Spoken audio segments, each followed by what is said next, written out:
Stitching കഴിഞ്ഞാൽ പിന്നെ stitch ചെയ്യുന്ന ആ ഒരു ഏരിയ കട്ട് ചെയ്യുന്ന ആ ഏരിയ ഒക്കെ അലങ്കോലമായിട്ട് ഇതുപോലെ കിടക്കുന്നുണ്ടാവും കേട്ടോ. ആദ്യമൊക്കെ ഞാൻ താഴെ ഭാഗം അതായത് കിച്ചൻ്റെ ഭാഗത്തായിരുന്നു എൻ്റെ മെഷീനും കാര്യങ്ങളൊക്കെ ഉണ്ടായിരുന്നത്.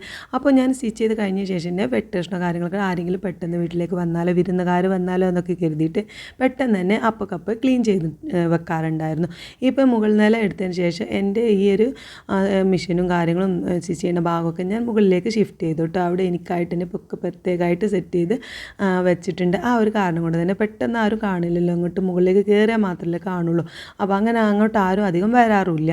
അപ്പോൾ ആ ഒരു കാരണം കൊണ്ട് ഞാൻ 2-3 ദിവസം കൂടുമ്പോഴാണ് അതുപോലെ ഒന്നായിട്ടാവുമ്പോഴാണ് ഞാൻ ഇതുപോലെ വൃത്തിയാക്കാറുള്ളത് കേട്ടോ. അപ്പോൾ ഭാരം നമുക്ക് കൂടാണ് ചെയ്യുന്നത്. നമ്മൾ താഴെ തന്നെ നമ്മളെപ്പോഴും കാണുന്ന സ്ഥലമാണ്, നമ്മളെപ്പോഴും ക്ലീൻ ചെയ്ത് വെക്കായിരിക്കും നല്ലതാണ് എനിക്ക് തോന്നുന്നത്. അപ്പം നിങ്ങളും ഇതുപോലെയാണെന്നുണ്ടെങ്കിൽ ഒന്ന് കമൻറ്റ് ചെയ്യണം കേട്ടോ. അപ്പോൾ ഞാൻ വൃത്തിയാക്കി അടിപൊളിയാക്കി വെച്ചിട്ടുണ്ട്.